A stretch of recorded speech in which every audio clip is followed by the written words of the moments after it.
Well, welcome to the Monday night hangout. We're back from Tulsa, Oklahoma.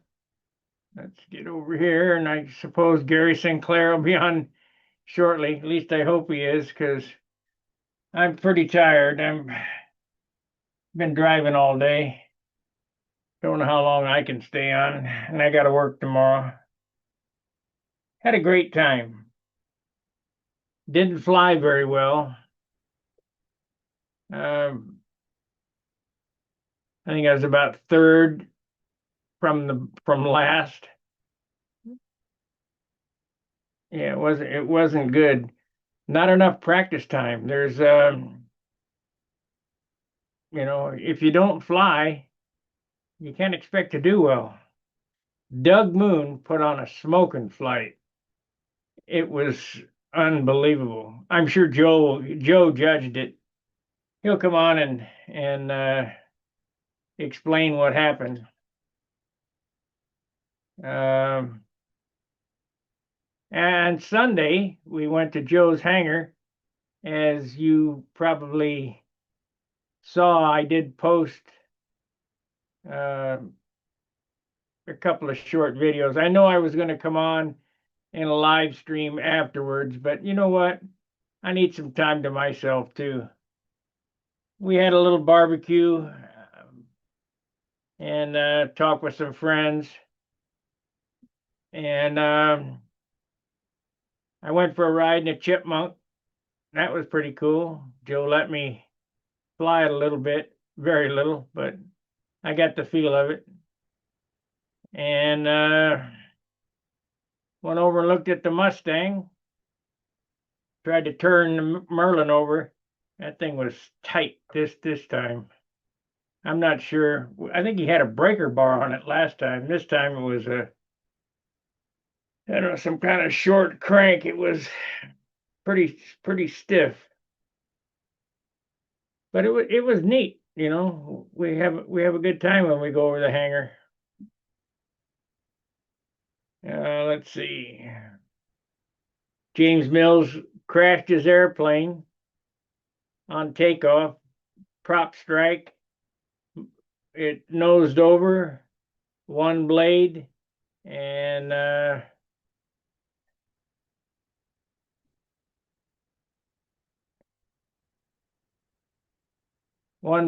ripped the nose right off of it. Thank you, Mike. So it kind of ruined that. Let's see what other exciting things happened. I can't remember the gentleman's name. He had a ringmaster. He wadded it up, so it's no more. So there's probably three crashes, but I really don't pay attention to those type things. I judged Classic, and that was pretty good. I can't remember who won though. Oh, wait a minute. It was let's see.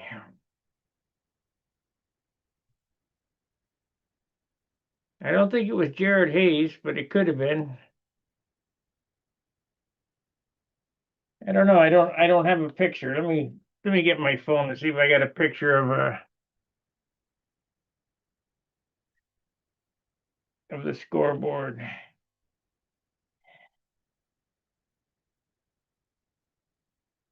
Picture from James Mills. And Steve will be on maybe, and he can fill us in. Got a picture of Steve's Blue Angel flying by. I don't know if you can see that or not, but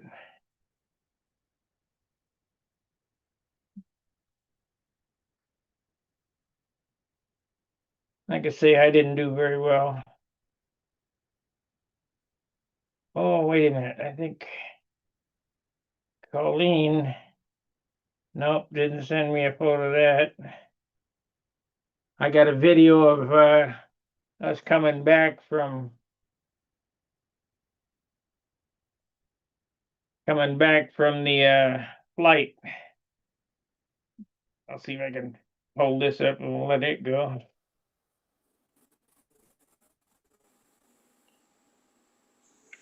It's all fuzzy. Yeah. Yeah, it's out of focus.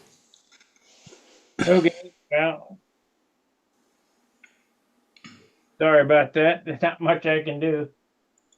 What was it? Chipmunk. Ah.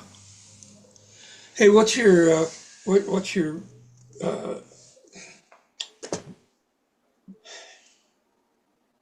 I'll send it to you on here. I'm not gonna say it out loud. yeah, just send it to you. Got mine? I'm gonna send it to you right now. Let's see. Okay. Private message. Yeah.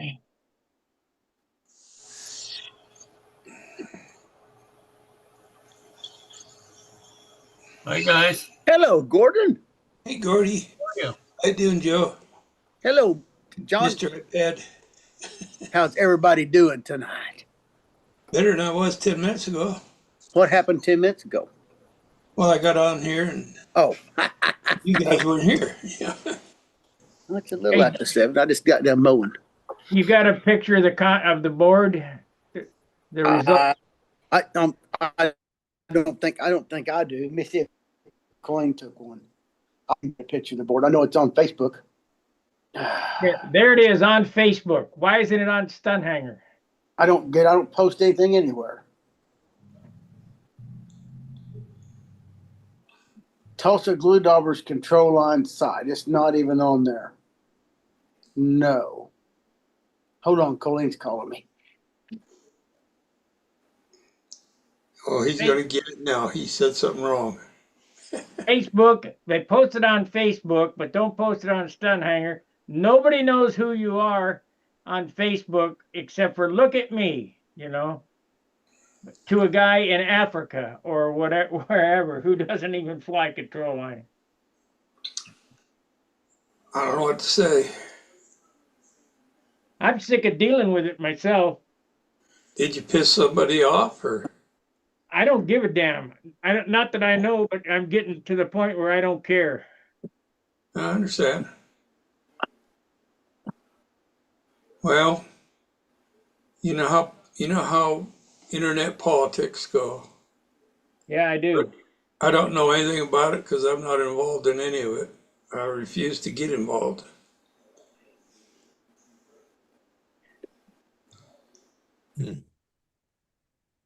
So, how'd everybody's weekend go? It went pretty good. Good deal.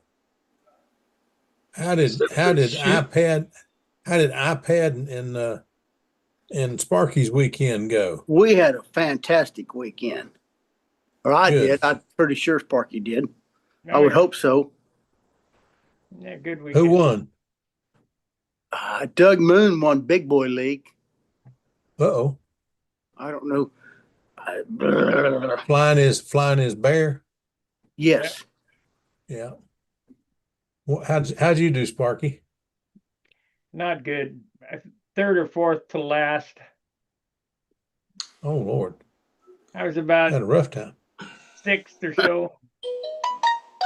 Sixth or seventh, I don't know. Way down the list. I think Big John and I had a better time, and we didn't even fly. I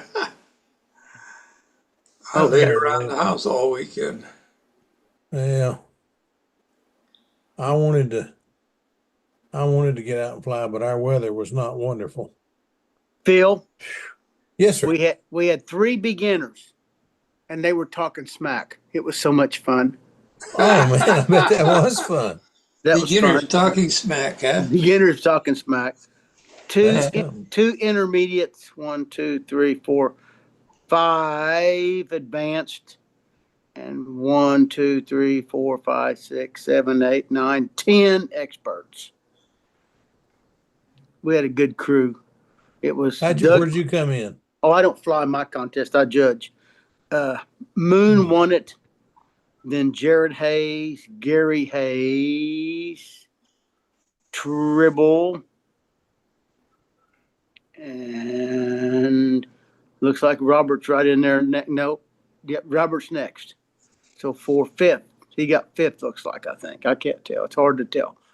Yeah, Robert got fifth. Then Jim Lee and Finnegan. And I don't know. They did okay. Robert's he flew all right. You're flying against, I've never judged. Some of the best. I've never judged expert with Doug Moon and Matt and Paul. I've never judged them, but Doug Moon's flight I judged the highest. That's the best flight I ever judged that I personally put a pencil to. When you say, yeah, it's the best flight I ever saw, that ain't the same as saying it's the best flight I ever judged. When you're judging right numbers, that's for real. Now you know. Yeah. But he flew really well. Then on Saturday, I got asked at a contest to not to officially judge, but tell me how these three people do and how do I stack up. So I went out and judged Paul Walker, and I judged David Fitzgerald, and then I judged him, and I said, Bubba, you're in third place by a good bit. Yeah. When you put a pencil to it, it shows up. I said, but you asked me to judge you against two of the best in the country. Well, but then he knows how far he's behind. Yeah, he knows exactly how far he's behind. Had 3 old time, 1, 2, 3, 4, 5, 6, 7, 8, 9, 9 profile, and 1, 2, 3.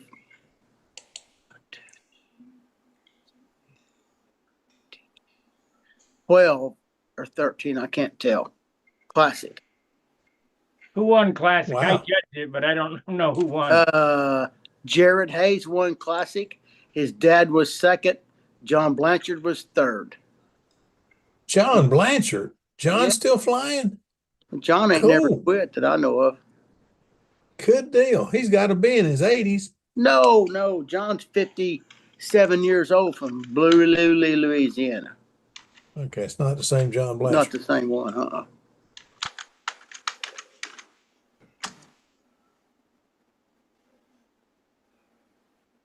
If I knew how to put them on the Stunt Hangar, I'd put them all, send them to you, Spark, and you can post them.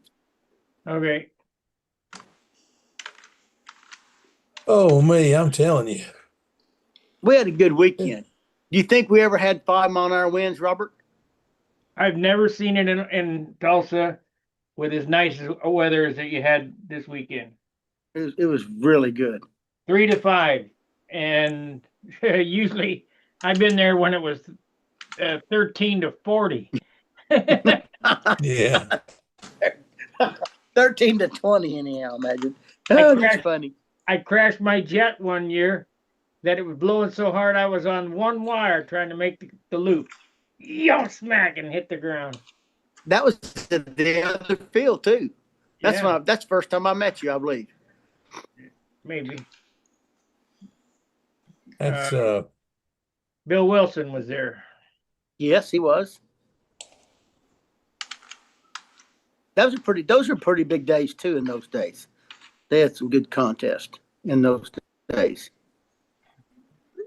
well, I went to one time in Virginia Beach, and I'd never seen so many big dogs at a contest. And I couldn't figure out what was going on, and I was leaving, and I saw a sign, U.S. National. So I said, oh, for crying out loud, no wonder. Man. Fitzgerald was there. No, Fitzgerald was there, but he was a junior. But, oh, shoot. The guy that pretty well taught him to fly, not his father, but the other guy, Ted Fancer was there. The guy from Southern Texas, Houston, Texas was there. I can't think of any names tonight. I've had a headache all day and I just cannot come up with things today. But anyway, it was a heck of a good time. You look around, there's all these big dogs. And I thought, how in the world did the guys get all these people to come to Virginia Beach and come out here to the airstrip for a contest? I mean, there's 36 people here. What's going on? Doug Moon put on a world-class flight, as good, if not better, than Billy. this weekend. He flew as good Wow. as I never scored a better flight. It was impressive. Wow. That's high praise, guys. He had the motor was running that pipe was working perfect. Is he running that full wave or a Yep. standard? Uh-huh. Wow. Full wave. I was I launched him. I was holding for him on the first day for practice, and he had it set up for down in Houston. And when it lit off, it screamed up to about 50,000 RPM. Man, that thing pulled like a bear. It's unbelievable. And then he slowed it down and, got the needle set, and shit, that thing hauls ass. Well, it is a bear. I mean, He's a talented flyer to boot, but his airplane's working. Oh, he is. He is. You Really can tell he's been practicing. Yep. He has been. But He was- when he was those guys from Texas, when they're practiced, they're tough because they deal with the wind every time they go out there. Just about every time I've been to Texas to fly or to go down to see any of the flyers or anything, it's always been windy every single time. It's like flying in southern Florida. You go down there, it's always windy. Miami Beach, you ever go down there and it's not windy, it's hot as blazes. You I wish don't the think wind had Steve will be started. on tonight. I think he's playing Elf Lord. He said he sent me a text saying, we're home and I'll be on later. Sparking, I'll be on later. He may be catching up. I just got done mowing the grass and all that stuff too. So that's all good. You've been working like I have today then. It was Tried that root beer. It's pretty good. Yeah. What was that guy's name that gave me the root beer? Tim Tipton. Yeah, that's right, Tim Tipton. Yeah, pretty good. Yes. He's a pretty good guy. Robert had a root beer float at the hangar last night. You They bet. have it, but we don't have it free. I learned something about Robert. He likes ice cream Yeah. And cobbler. and cobbler. Yeah. Warm cobbler and ice cream is pretty good. Yeah. With a root beer float. That's right. That's right. It's a nice evening. It's all fun, man. Perfect weather. It was very nice. I'll be right behind you. I got a back. Very, very nice. Okay. Now if I just talk you guys into coming to Canton. We were talking about it, but we just got too much traveling to do. We'll be going to Nebraska this week. Nebraska. Yeah, Colleen's mother's birthday party's Thursday. Oh, I figured it had to be family because that's a long way. 500 miles. It's all good. It's family. There you go. Yeah, I did the same thing. I took off, come in one night and tired as I could be and heard my brother had a wreck and took off to Albuquerque. That's Woo! 32 hours. No Elf Lord tonight, Steve? No, I fell asleep in the chair. What's it? Well What's done. Elf Lord? What's Elf Lord? I don't get the gag. Can't tell you. Oh, it's play games online. Oh, okay. Yeah, with guys from all over the country. Just like this, only Dungeons and Dragons. yeah. Okay. I got a buddy that does that. I just never could get into it. They even judged one event for us and helped train some judges while he's there. That's a good deal. I used him. If he's offering, we're letting him help. That was okay. Didn't mind at all. I appreciate that. I do.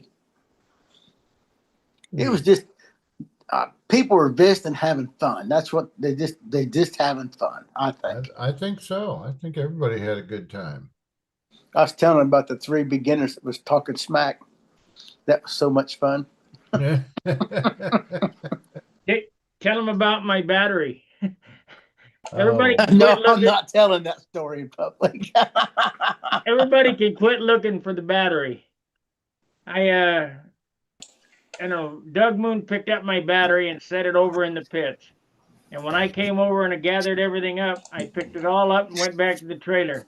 Shit, no battery. What the hell happened to the battery? So we were all looking for the battery in the berm and in the grass. I had put it in my pocket and it went down to the bottom of my pocket and same thickness as my wallet. In the And back pocket. Yeah, back pocket. And I didn't feel it until I got back to the motel and took my wallet out and I was sitting on a rock. I said, oh shit. Hmm. It's all good. I'm glad you had it. As long as you had a good time, Sparky, that's all that matters. Had a good time. Got lots of sun. Oh, man. Yeah. Yeah, Steve looks a little pink. Yeah, a little bit. Lots of sun.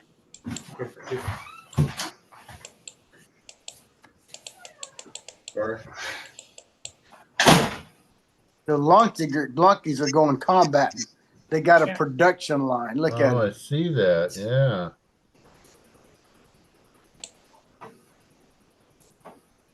Lonkeys is getting wild and crazy. What do you mean getting? Well, that's true. Hey, Ed. Howdy. Oh, Ed. Good Hi, to see guys. you, Ed. And howdy. So, Sam, I got a question for you, sir. Yeah, what's up? Okay, on that airplane you're holding, how much tail weight do you put on that to combat it? Any? Depends on the model. Okay.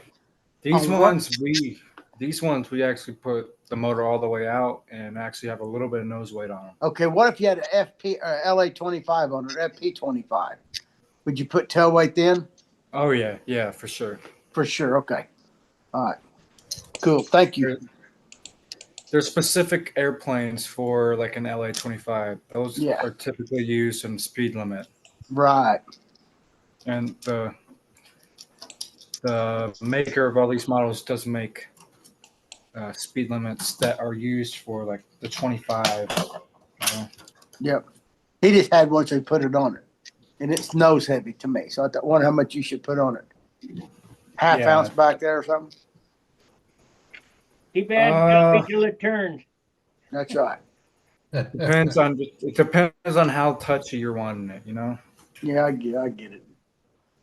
How big the handle is, yada, yada, yada. Yeah. Point to the balance where you fly it on that wing. Do you know? Where you'd balance Usually it? near the forward or at the bell crank. Forward or at? Okay. Okay. That's fair. Thank you. No problem. Gordon's sitting in the dark. Oh, yeah. Thank you. I'm always in the dark. Say nothing. Just say nothing. I ain't touching that line. Just leave it alone. Heck, That's the goldfish is ahead of me. Hey, guys, I found some pictures I thought I'd like to show you guys if you'd like to see them. Oh, I'd that's like that a lot. great. Yeah. Are they on your computer or are you going to hold them up? I'm going to hold them up. Okay. Oh, they're real pictures. Somebody sent this to me. And That's the Heinz way back when, isn't it? That's a Heinz 57 right there. this is the number 2. I'll be darned. And a Wow. What happened to the canopy? I don't know who sent it to me, but it's got my name and stuff written at the top. It says Gordon Delaney's Heinz 57, 1963. Hmm. And then these other pictures is a lot better. This is Dave Gerke's All-American Eagle. Oh. Oh There yeah, you go. Well done. that thing is pretty. Beautiful flying airplane too. At least mine Yeah, I was. keep wanting to build one, but I just got too many other planes in front of it. Let's see what else is behind here. I think I that's live to two- be 100. I might get that built. Oh, here's there's another view of the same airplane. Just Yeah. right up the back, up to tailstop. Yeah, when I was building his airplane, he mailed these to me. I thought it was very nice of him.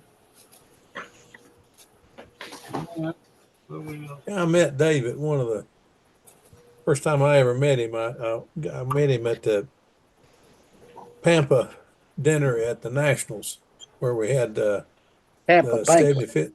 Yeah, the Pampa banquet. He is a really neat guy. He's a wonderful human being. Yeah, was. was. Yeah, he passed away. When? Oh, Oh, what, about 2 years ago, I think?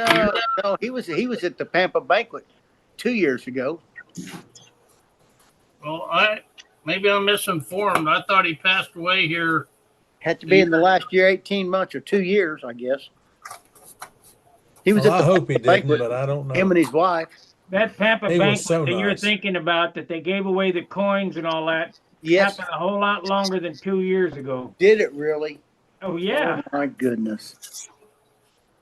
And the guy's, he's taking pictures quite a bit. I can't remember his name, but he got a picture of my Colossus. They're at Tucson. That's an Elwin Odd picture right there. I can tell you by looking. Yep. Wait a minute. Hold on to that a minute. Elwin Odd. Hold on to that a minute. Now, do you have a picture that shows the top of the wing? Probably not. Well, downstairs they do. I'm like, let's see. Well, sometime between now and when I finish that silly thing, I want to take a look at what the top of it looks like, because yours is done like the original, and that's the way I want to do mine. Same airplane flying a little bit lower. Yeah. Yep. Yeah, I remember that. I remember seeing it come in a little lower. I just can't remember what it was, well, how it looked. Yeah. It's got a swish on it, like it's on the tail, on the wing, but it comes around more. I just can't remember exactly how it works. Yeah. You call that a swish? That's a pretty airplane, though, guys. I'm telling you. Yeah, I used to compete against it back when I lived in Sacramento, California. Mm. And I couldn't remember the guy's name. And he happened they had a picture of him in the Pampa magazine and had his name. And I said, I wonder if he's in their directory. He had just joined the directory the year before. He'd been fishing all these years. And so I called him. I'd already started on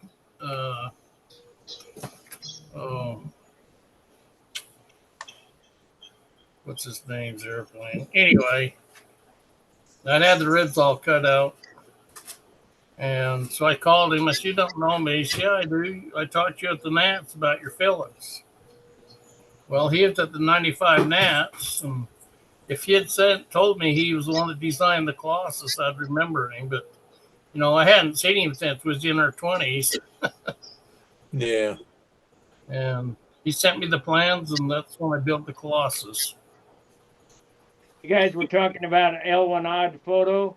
Yes. Joe, when I was eating dinner or, lunch, I went in there and I saw the picture of L1 odd on the inside the clubhouse there. Yes. Did he lose 150 pounds before he passed? I bet 70. Yeah, Man. he lost a bunch, but he got skinny. Yeah, man. He looked like a skeleton. Elwin was a great guy, man. Oh my goodness. I learned a lot. He'd take pictures of me just for fun and practicing. And I used those pictures for trimming. I'd look at the flaps and elevators and the angle it was flying and all kind of stuff. Evan was, one time, early on in my career, I had a flight streak. And I just took a crashed airplane, put it together, and covered every wing a different color with whatever I had. And back in those days, I flew with a great big Easy Just, the big one. And I just geared my airplanes for it. And Wow. Elwin hadn't had airplane flying all day good. I said, Elwin, go get that handle. I'm going to start this flight streak. You can fly it. I said, go get the handle, boy. I'm going to start this and turn it loose. He walked up there and picked a handle. He just looked at it. He said, my, this is the big handle. He started walking toward the field. I was following him. And halfway there, he just said to himself, My, this is a big handle. It was so funny. So I hit that proper, started and turned it loose. And boy, he was real careful for a lap or two. And about 30 seconds into it, man, he was just cutting up and flying it everywhere. He landed, he says, that big handle worked okay. It was so funny. He was scared of that big handle. I said, dude, it don't make no difference. It's how it's geared and timed and stuff. That's that right. He was a good man. I sure liked Awesome, every time I really ran is. into him. Hey, Joe, tell him what I said to you when you were clearing the mags at the end of the runway. He dope. That old antique airplane, that it's upside down. And oil leaks by the rings. It gets in the top of the cylinders and lays in the oil and the plugs, and they'll miss. So you got to start them one moment and then run them pretty hard. And that running that hard gets the heat and it boils the oil out of that plug. And it was missing and shaking. I was running it wide open and checking. It didn't miss and shake. It's crazy. If it don't run better than that, we don't need to go fly this airplane. Sound like an old knucklehead. It was terrible. Which one was it? The Chippy. Oh yeah, Chipmunk. that's the one I will go for a ride in. If it, I if love it don't run chipmunks. better than this, we don't need to go fly. That old chipmunk. That's one of those things are so neat though. It's a cool old airplane, but that's the thing. They're an old airplane. Yeah. I told you it runs like an old Harley and leaks like one too. Yeah. If it ain't got a spot underneath it, it's out of oil. Something's wrong. Yeah. Well, the dumb engines are upside down. So all the oil lay on the engine, the jugs just fall down, go by the rings and out the intakes and exhaust valves and leak out. And it leaks right into the intake manifold. And it's got a drain built on it on purpose. It leaks out. So when oil does get down there, it can get out. You don't want it laying in there and filling up the cylinder full of oil and locking up when you start it. That's the one engine, one airplane. When it's upside down, the motor thinks it's right. It quits quick upside down if you pull negative G's. Quick. Well, yeah, it's got that Quick. crazy carburetor on it. Speaking of old Harley engines, I had a friend who bought one of them brand new Harleys back when they came out with the Evo engine. All it wasn't supposed to leak oil. And real fancy damn Harley, and he'd go ride with the guys, and somebody'd always sneak out while they're in there drinking, take a can of oil and pour it all underneath his bike. He'd come out and they'd slap him on the back and say, "Hey, yours leaks too," And he always was getting ridden about that. You know what you call a Harley Davidson that doesn't leak? Out of oil. Out of oil. Out of oil. Yeah. It can't leak what it don't have. Why are you watching this? Well, with Harley Davidson, everybody makes a mistake. They think that's engine oil. It's not. It's transmission fluid. What it is the fourth gear has a seal on it. It's a bronze bushing. The main shaft goes through a bronze bushing that's reamed to 1 inch. And the minute you roll it off the showroom floor, you drive it a mile, it's starting to wear that bronze bushing out. So the shaft is ogling out the inside of that gear, and the seal that's on it is getting ogled out, and they just leak there. There is a fix for it, but nobody wants to pay for it to be fixed. Huh. So it's actually gear oil that's leaking. Yeah, it's gear oil. It's not engine oil. Well, what would Harleys be without their romantic smell of oil in the morning? Yeah. Back in the day when you go on a ride with everybody, they didn't want to ride in the back of the pack because you'd be like, have your glasses and you take your raccoon eyes. Well, that ain't engine oil either. That's chain oil that the motor oil is dripping on the chain and flipping it off on everybody. Yeah.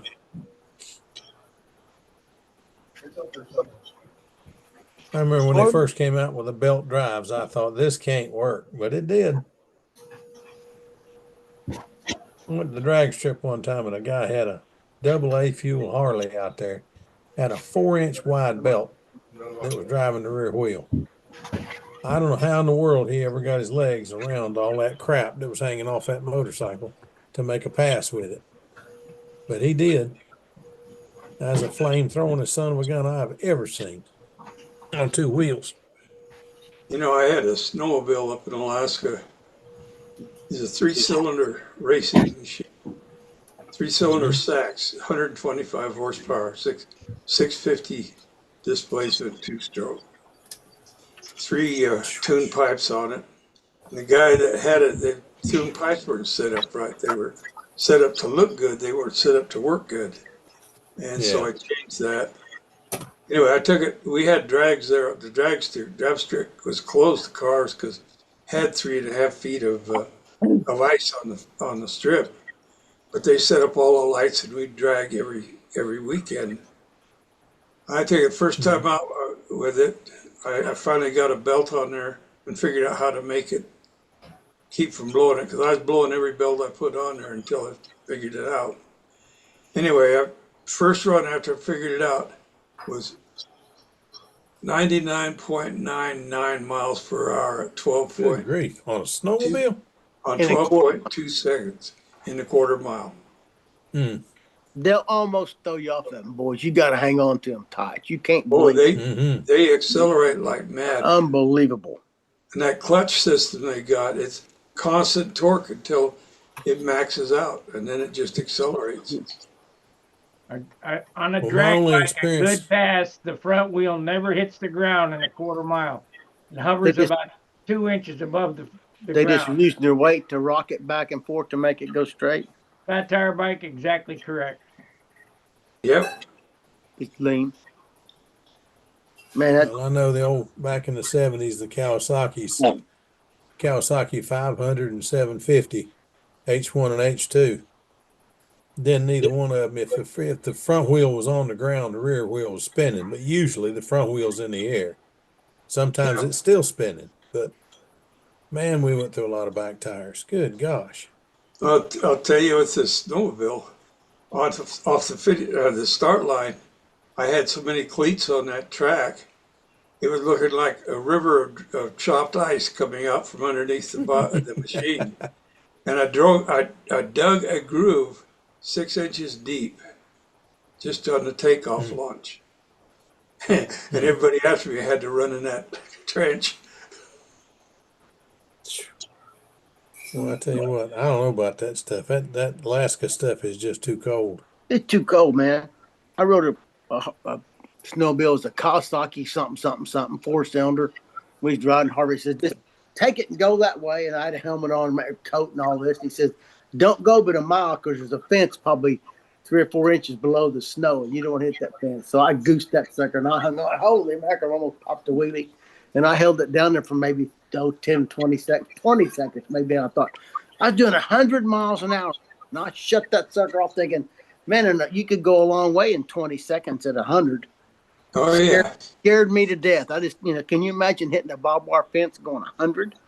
It'd throw you to you.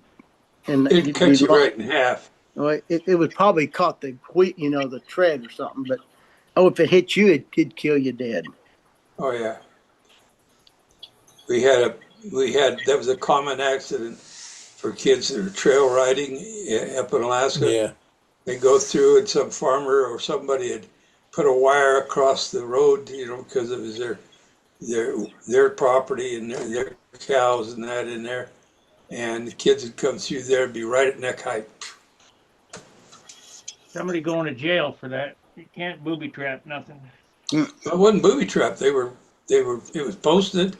The kids just going too fast and not paying attention. It's across the road. Somebody's going to jail for that. Well, I hit one. I hit one night. I know what you mean, and it's not fun.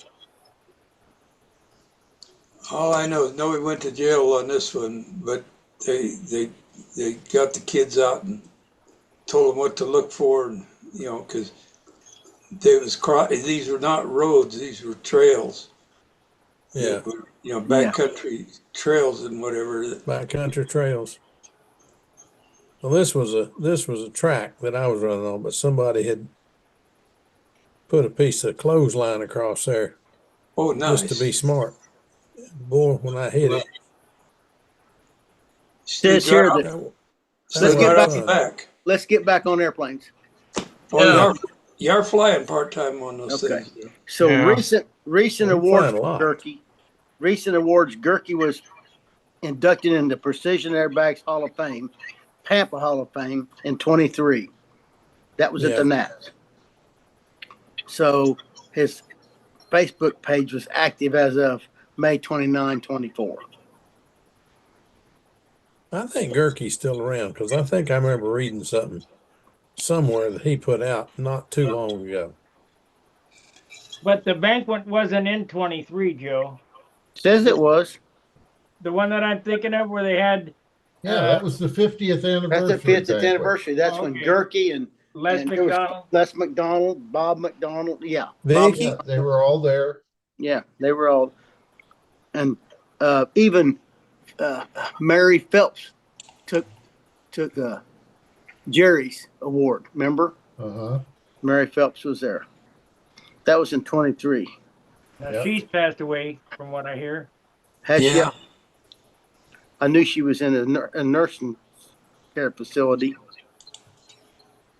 Dave, I knew the name, of course, and Mark Gerber had a place for us and Colleen to sit down. So we sat down with Mark and Colleen, myself, and Dave Curfey and Carolyn and Les McDonald, his wife. And I mean, I'd seen Les, but I didn't know these people. I looked up, I saw that his wife's name was Carolyn Gerke. And I looked at him, I said, "Are you Dave Gerke?" He says, "I am." I said, "I'm Joe Gilbert. I'm proud to meet you. Marvin Denny liked your airplanes." He says, "Oh, I know who you are, Joe." Dude, Marvin Denny did like his he airplanes. did. He knew all about Marvin.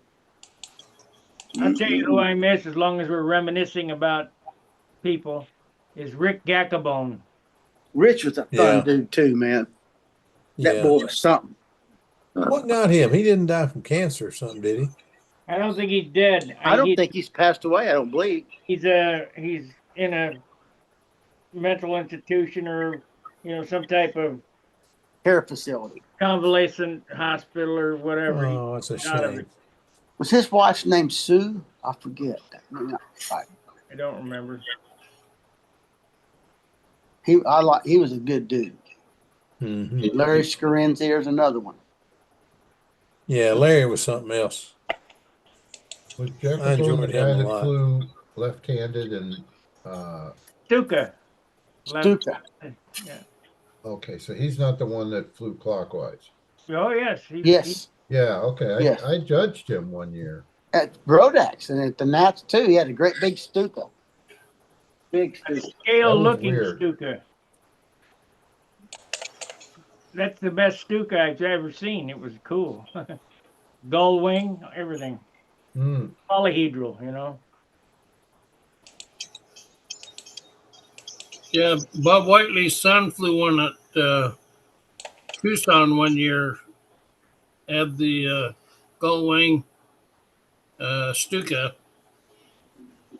Don Still Stuka? No, that would be High Johnson. High Johnson, I think. High Johnson's. Yeah. Rich's was big in the front and the cow looked right, and underneath it was shaped right from the side and the roundness and all that. It was almost scale looking, really close. It appeared to scale, I want you to think about this, Joe. I got this Sig Chipmunk kit here, and the cowl on your airplane, that's the latest model built. That cowl that's on this Super Chipmunk, was there ever a cowl like that on a real Chipmunk? Yes, that's the one like Harold Cryer and Art Show and all of them did. They had put opposed engines on them. They put big Lycomings on them in the day and had cheeks on it, cheek cowls. Right. But they didn't fly those in the military. Mine was the military looking when they took them out and took the gypsy off and put, Gitzo, Geo, whatever engines on them, 6 cylinders, constant speed, proper aromatics and stuff. That was a Harold Cryer looking airplane or Art Show. Remember that name? Yeah. Oh yeah. That'd be He died in the movie Top Gun. That's right. That's exactly right. Flat spin in a Harold pit. Cryer died, test flying an airplane. He jumped out of it and the spin recovered. It wouldn't open, I believe. I think that's right. Art Shaw. No, Harold Cryer. Oh, Art Scholl was in an inverted flat spin, and he said, In "Uh oh." pits. In a Yeah, pits. he said, "Uh oh, something's wrong," and then it was flat. yeah. They think the clevis broke or something. Had to go back and look at NTBS reports. Seemed like I read one time he had a camera on the tail, and they thought that may have caused a little CG issue or some airflow problems or something. Who knows? That was mechanical failure. Was it? Yeah. Yep. Yeah, I had a friend that had a Starduster too, which I'd been up in a couple times doing aerobatics with him, and he had some guy go with him, and he got an inverted spin. I don't know if it was too low, but he couldn't pull out when inverted. Hmm. And they didn't realize that he had a passenger. I guess the passenger released his seatbelt, and he was found about 100 yards from the crash site. Jeez. So anyway, the airplane caught fire and burned it down pretty bad. That's all bad. It was all bad. All bad. Yeah. That's the first thing Joe wanted me to know is how to open the canopy in case of the fire. Yeah, I had to teach him. Opened it. If something happens, if I say open the canopy, open that booger. I'm busy flying. You need to open the canopy. That way we can get out of it when it lands. The fear of that, Robert, is that the canopy's forward and you say you did land it and you successfully, but you hit a tree and the fuselage crinked a little. You can't open the canopy because it's got that slide rail going to the back. Right? Right. It locks itself up. So even the pilot's book talks about landing supposed to have the cockpit open, What? landing, slide it back. Joe, are you going to the team trials? No, heavens no. I'm out. I'm not. No. Why? No interest in doing that. Okay. Joe needs to build him another airplane. He don't have a. He's not going to try to take the Cavalier and go to that. He needs another Well, Simply Blue. I got Blue Maxes and I got lots of stuff, but I ain't interested in flying it at 2 feet. That's not precision aerobatics, in my opinion, Gordon. I'll be quite blunt with you. What's not 2 feet? aerobatics? They fly at 3 feet and get scored good for it. I thought it was supposed to be 4 to 6 feet. That's right. If you'd have took pieces of plywood that were 3 feet tall and put them out on every eighth of a lap, there wouldn't have been 10 airplanes left by the third day of the Worlds. Wow. Yep, Everybody was they flying were low, huh? they were all about low pullouts. That's right. I'm not interested in playing that game. That's not the rules. But that's just me. They can go have a good time. Well, for years I got docked pretty hard because my low bottoms. You're supposed to. Yep. That's just because you're short. They beat me. I had a hard time bringing them up to 5 foot. Foot above your head. You know, that always got me. That always surprised me. It was so hard to get bottoms down from 8 or 10 feet down to 6, and then from 6 down to 4 feet. Boy, I thought I'd really done something when I got down to 4 feet. Then all of a sudden I found myself at 3 feet. It was as dang hard to bring it up that foot as it was to bring it down those other 2 feet. Oh, you get in the habit. Shoot. That was All you tough. got to be is a couple milliseconds late, and you'll be at 2 feet Or buried, flying below the air. below the air. That's right. Yeah. You can't fly below the air, gentlemen. It cannot be done. No. I have never crashed, but I have proved that the earth sucks. Except on circle 1 at the L pad, if you go all the way to the edge. Yeah, we saw that. You can fly saw below that your feet. You can fly below your feet for sure over there. Catch you. Yeah. Well, I'll tell you what, when David Fitzgerald went out there at the World and was practicing on Circle 1, I walked up to him and asked him, Dave, are you just can't find someplace else to fly or what? Because that's always been the one place I did not want to fly. He says, yeah, but if you can fly it good over there, you can fly it good on any of these others. Check your Well, emails, Sparky. I can't argue that, but I'm telling you what, he put up a darn good flight on one. And I mean, you could feel the air trying to just blow all over the place over there, and he still made it look good. But he sure didn't score that well when he flew. Let's see, we got Jim Hoffman here. Dave Gerke is alive and well. We Oh, corresponded good. 2 months ago. Oh, Did I hear you say Mary Phelps passed? That's what I had heard. I don't know that for sure. Yeah. I'll look heard it up. I think he I did. hope not. She's a sweet lady. I think Jimmy was selling his engines and stuff off for his widow. for who? For Phelps. Hey, I got something to show John Wright. Is it okay? Good time to do it? Go Where's ahead. John? Sweetly. Is John John on here? Miller. John Miller, sorry. Oh, okay. I was thinking 2 other things. And that. Well, he's a pretty good guy. Oh, doggone, he's got that thing done. Oh, look at that. I don't see it. It's all plastic. Hold on. I'm trying to do one thing and I got to do this. And hold on. That's pretty. There you go. Need to get a canopy and a rudder on it. That is sharp. Well done. Isn't that neat? That is pretty. Well, Now, thanks, you're gonna thanks bring to that John, by and leave- thanks to John giving me a couple of ideas. You're going to bring that by my house and leave it here, right? I'll take good care of it for you. Oh, the hard part is now to begin. How do you get it on the cowling?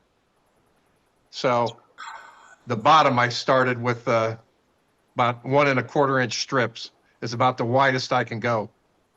Yeah. Heat I and pull. would try Heat and pull. Heat and pull. heat Yep. and pull. A lot of heat. I would You try want me to tell you a bigger little strips. secret? Let me tell you a little Pardon? secret. The Oh, yeah. Bearcat is the same deal. Yep. It's a booger to get that thing monocoated. What are you gonna power it with? Oh, Hey, John, I did not get an email. a 2826 920 kV. That a Cobra? I said they've had big Tempest. files. I might have. Yeah, Sorry. one at a time, guys.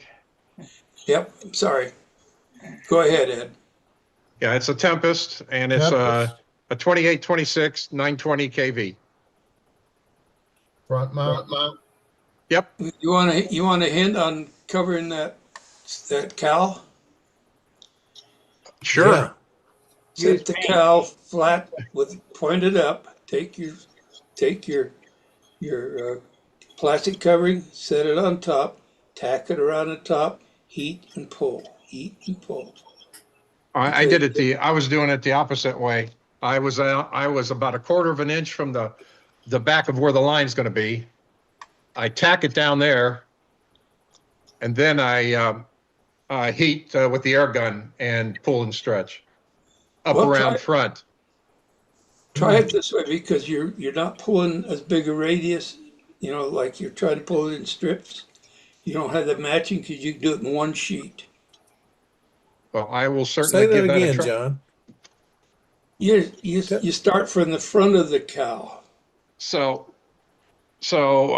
you're saying start here and Yeah, go all back. the way with one piece for the whole thing. Well, I'll try it doing this piece right here. All right. Yeah. I think what he's saying, get you 8x8 square and you tack it Yeah. on the front.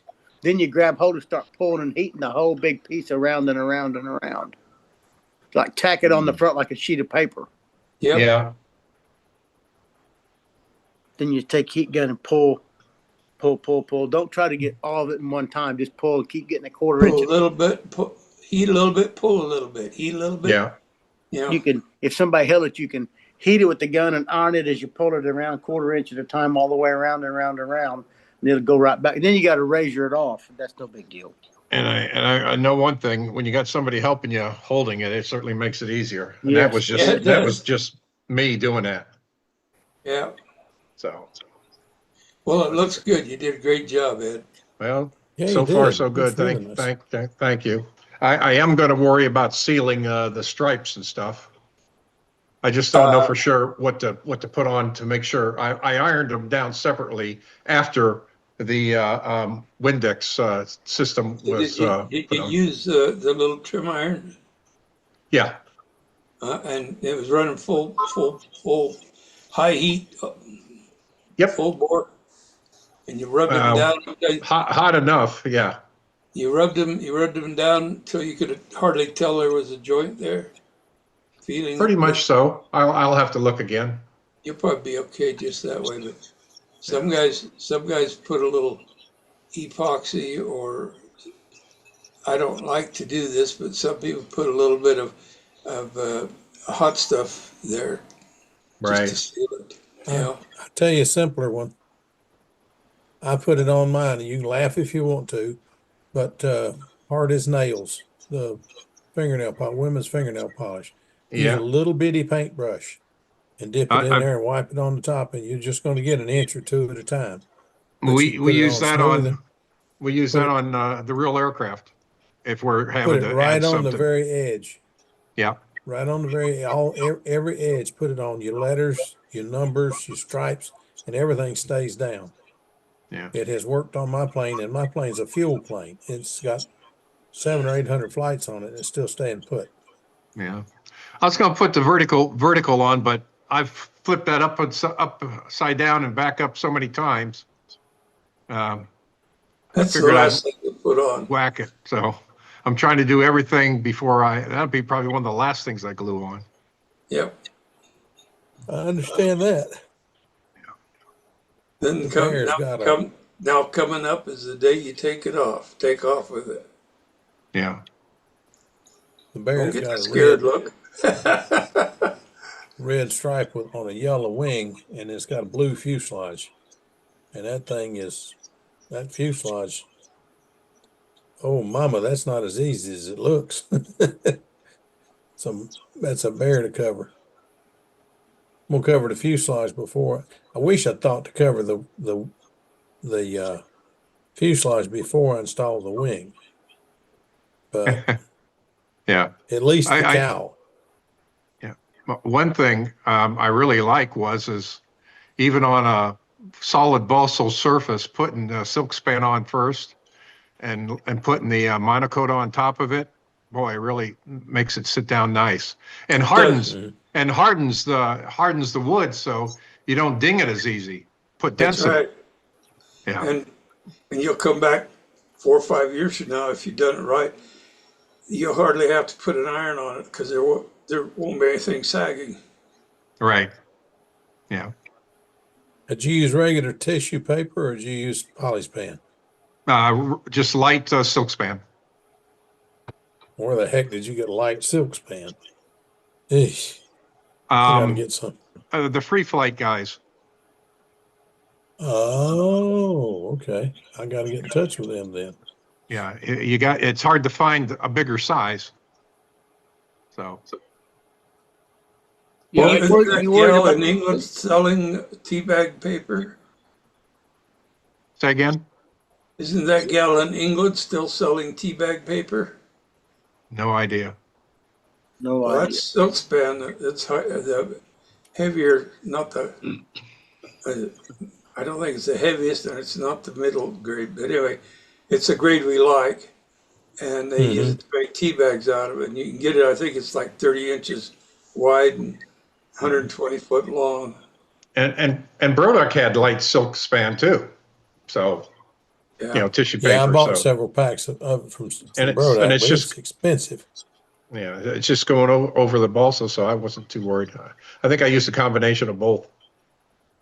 Yeah. Well, you get it sets down better because air can can escape from underneath the the film as you're ironing it on, and so as you heat it, that gas is getting free, and so it's not bubbling. Did you have any bubbling on the? Very little. I did it two different ways. I first started by the center and just ironing it out on the flat surfaces in all directions. Right. But then I also tried in the open areas where I sealed around the edges when I was starting to get a wrinkle, and then using the heat gun, and that worked pretty good. Yeah, that would work good. Yeah. Because you could start inboard on the wing, and as you start working out, you gain a better chance of getting a wrinkle in. And so I experimented. Yeah. Well, you learned a lot. Now the next one you do would be a lot easier. Yeah. I'll never do this paint job again, or this color scheme again. Holy No, smokes. but you'll probably do something that is just as, Be easier. yeah, And those stripes are Monaco that I cut. yeah. How much are they overlapping the red? Very little. They're about 3/32 wide. Okay. So, which is kind of good because it helps you with alignment if you're slightly off trying to match up, the top and the bottom. Right, right. You Well, made it. I've been working on my Heinz 57 today and end up with a couple holes. And I pulled out a box of silk span and it was lightweight stuff. I got a whole box full of it. Do you now? So I'm Braggart. using that to patch up my wing. Yeah. Yeah, I had a whole bunch of holes in the humongous in the first cover material I put on it, the good stuff. And I patched it up with just medium weight silk span. I just knew this is going to show. God, this is going to show. Once I got the yellow on, it does not show. Hey, Gary, you awake? Yep. Okay, I'm turning it over to you. All righty. Where are you headed, Sparky? I'm going to bed. I have to go to work tomorrow. Gotta go to work. Oh, he said that 4-letter word again. All right, Robert. Have a good night. Gary Yeah. is your Robert, you host. Take care, Robert. Cheers. take care of yourself, Sparky. I'll check with you See you, tomorrow. buddy. I'll check with you tomorrow. See if you got those emails. All righty. See you. Yeah. Bye. Good night. You know, I was helping Walter Elman. I went out there on when he was kidding the what was it, the Flight Streak Imperial, not Flight Streak, the Ringmaster Imperial, and he was having trouble with the paint lifting, and that, and so I showed him how to stop that. And anyway, in the midst of the whole thing, it was about halfway trimmed out, and we poked a hole in it. And he patched that hole in a way I'd never seen done before. He cleaned the edges of that hole up, and then he cut a piece of silk span big enough to patch it, but he doped it real good, put it through the hole, and the paper sprung out, and he pulled it back up and was able to get it to settle onto the paper, and actually it was glued from the inside out. So then all he had to do was just brush down the edges that were up a little bit, and it fixed it like boom, like that. It was getting there ready to get back to the trimming. Mm-hmm. You ever see that done, Phil? Yeah, I have seen. I saw Wendy do that in the video one time. Wendy's, like I say, Wendy's the most amazing finisher and repairer I've ever seen.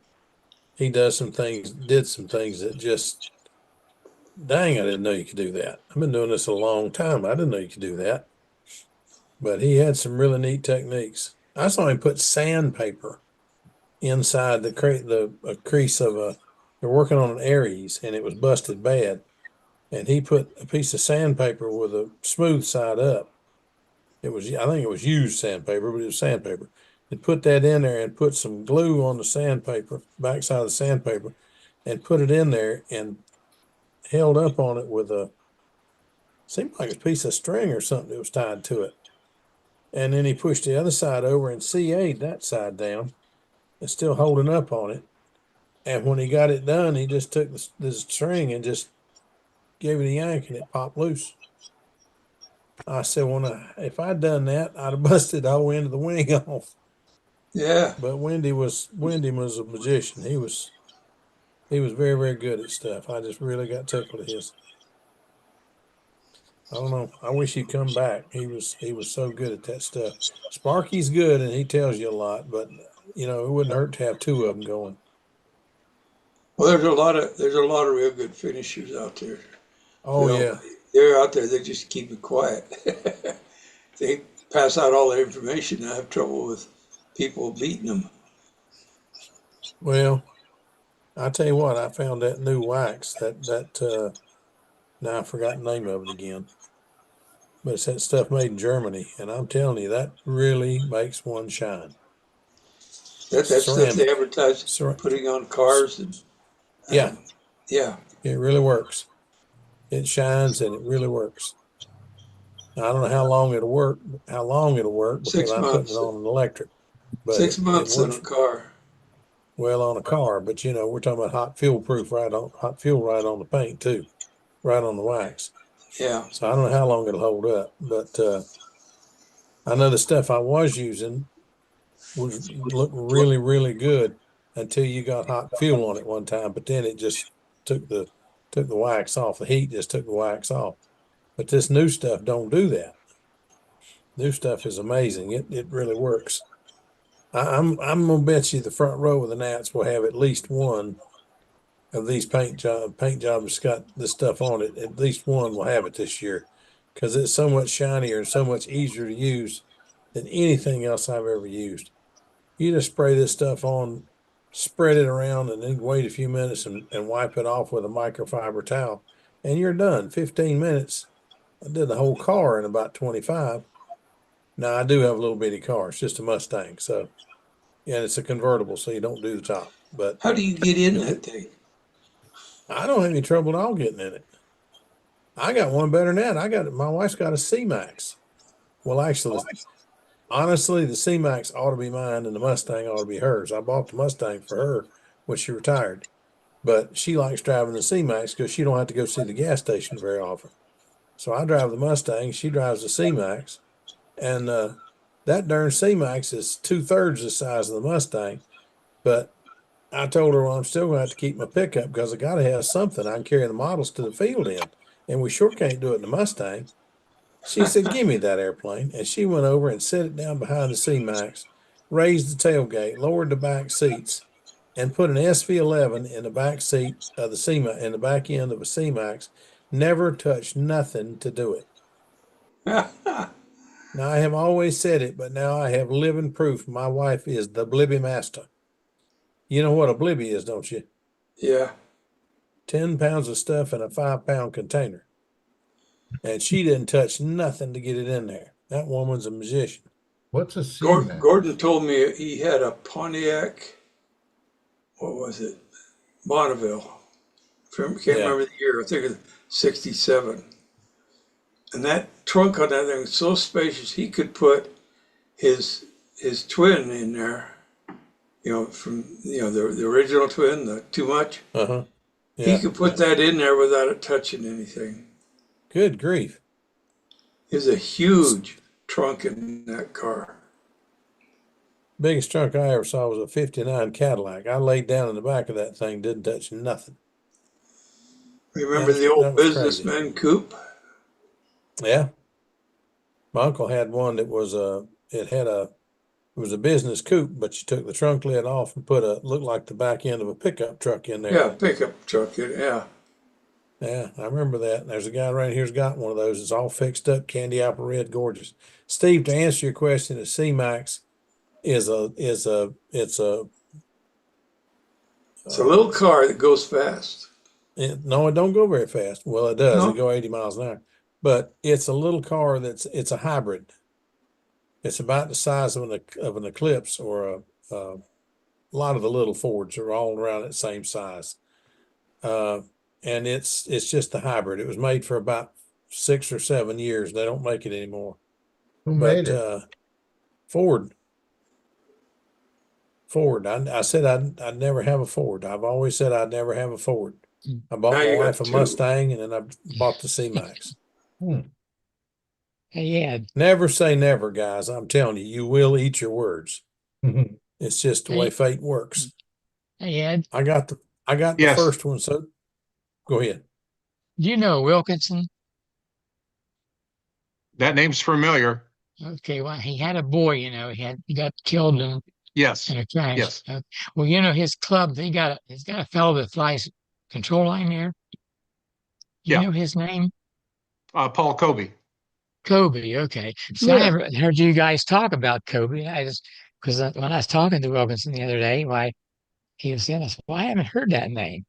So, okay. Yeah, yeah. And Paul's come to the expo to help me out.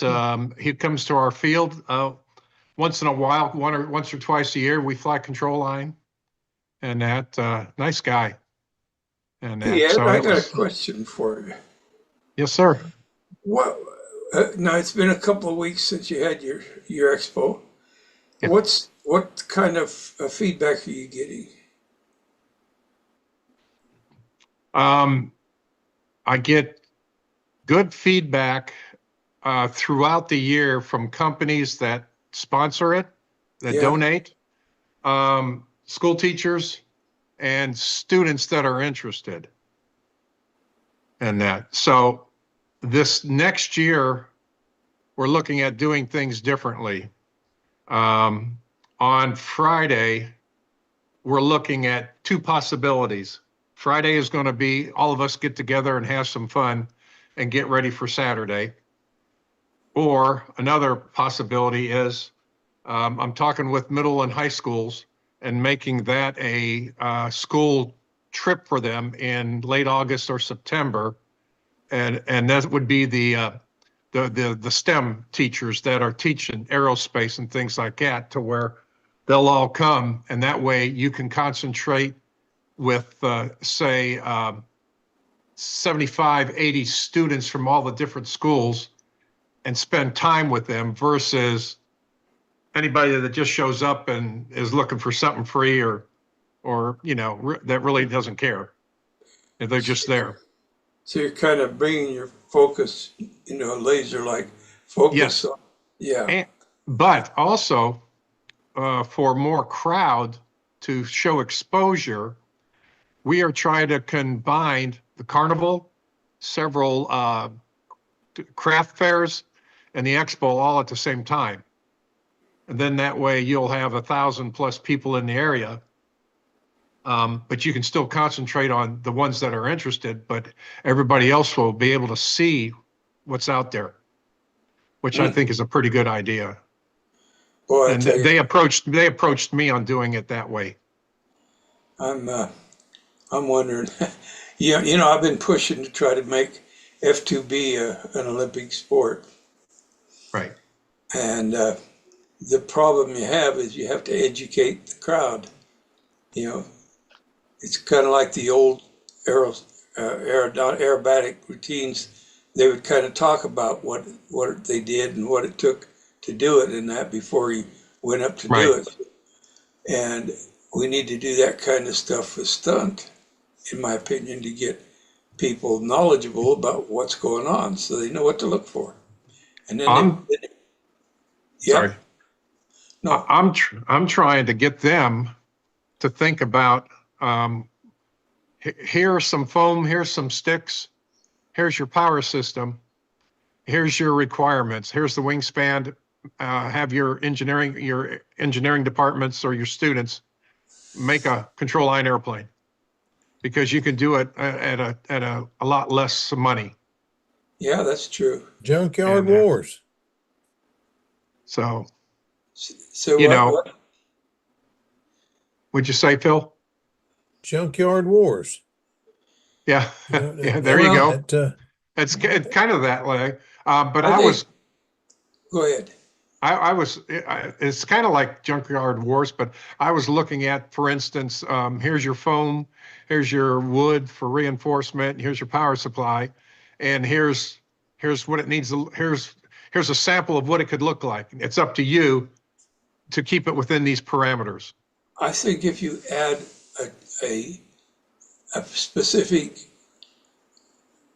problem you want to solve, like you've got to fly it's got to fly inverted 3 feet off the ground and pop 2 balloons. Oh, that's a good That's idea. just gonna kill airplanes. They Well, can't even you fly could- upright yet. How could they fly inverted? Well, I- that was I- just off the top of my head, Joe. You know, if you just fly right I- side up and pop 2 balloons, the I idea was is- looking at wing overs, loops, lazy eights yeah, as a competition, something Yeah. like that.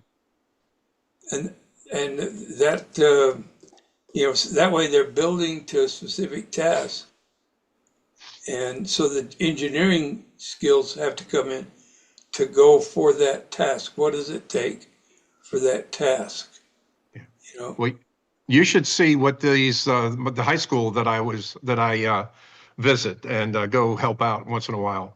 The high school engineering program, they literally do underwater UAVs. Really? They literally build radio control airplanes, their own drones, but it takes weeks for that to happen. And I was trying to look at something, but what I'm getting at is they all have to do a research about the airplane, about aerodynamics. They use Onshape if they want to design something on the computer. And then the school has 3D printing and laser cutting, all in the classroom. that is super.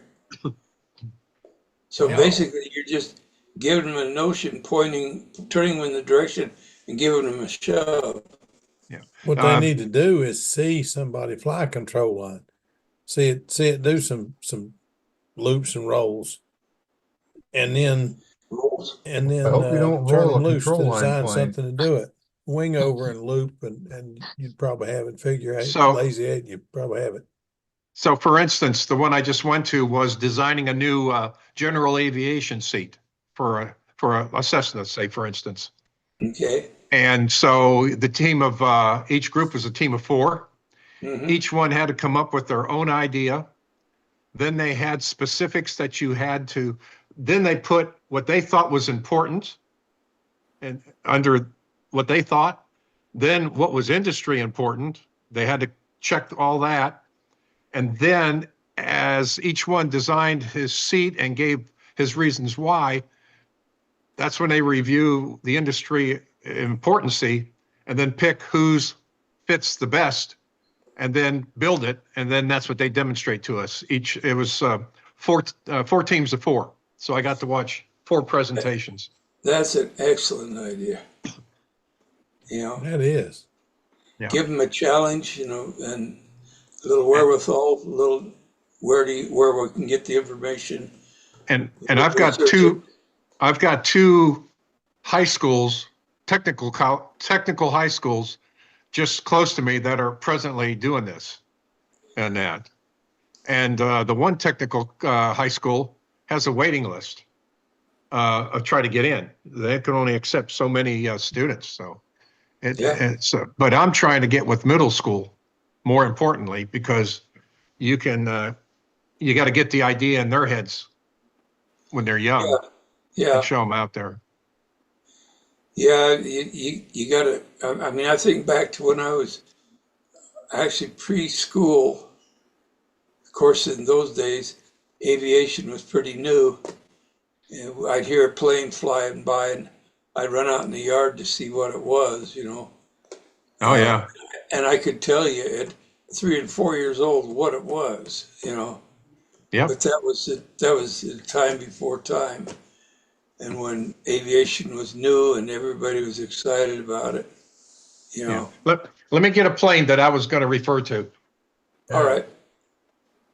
John, you remember the first time you saw a Convair Constellation fly over? Yeah. Jiminy whiskers, had something that darn big stay in the air. Golly. Oh, look at that. I'm still How about surprised that? these jets that fly has got such a small wing. Looks Oh, I'm like telling you. I got to hold a watch big- the No. first B-36 come into Salt Lake City. take Yeah, off I've and seen a land. lot of those at the Sac base. That was Yeah. a big Way airplane. bigger than a Connie. Yeah. Yeah, it was Okay, bigger than a Connie, but okay. That- cool. So, see, John, some foam, some reinforcement, Yep. and about a $80 power supply system. And they're ready to And, go. and what I was thinking is you give them the wingspan, basically size, and these motors that I bought were like 12 bucks a piece, which flies it real good, by the way. Mhm. And have them come up with something to try to do some basic acrobatics. That's an So, excellent idea. and the whole idea is it was going to have the school logo, the Pampa logo, your number, your name, things like that to dress it up a little bit. Yeah. So, How'd that- and this could be, and then you can make this fairly quick. How did that thin flat wing work out for you? Oh, it works fine. And, It'll do, Very it'll good. do lazy eights and loops. yeah, I've looped it and that they were real tight, and I've got a pretty big elevator, Yeah. just a simple half A bell crank. Yeah. So That looks good. It's sure a lot cheaper to run than a radio control one. oh yeah, Well, they can build that in a day. Yeah. If they had plans, they could sure come up with that in a day. yeah, and not- that was the thing. Yeah. You could give them like 4 different styles and do the one that you want, things like that. Yeah. So that was the whole idea of doing that, and that's a Bob Hunt thing that he did in Park Pilot. Yeah. Excellent. Real good program you got going, Ed. Yeah, well, it was funny. I went to the Board of Education in 2019, and they were wanting to talk about engineering program. And I didn't like it that they kept calling it engineering, because that chases a lot of kids away. Because, you're thinking engineering, oh, I'm not an engineer. But it's called an aerospace program because it covers everything. But I'm listening to them for an hour, and then I finally I said, hey, can I say a few things? And I says, you're missing that many of us started with model airplanes at a very, very young age. And that, so we need to start thinking, you need to start thinking about model airplanes and how do we get that out to the schools and stuff.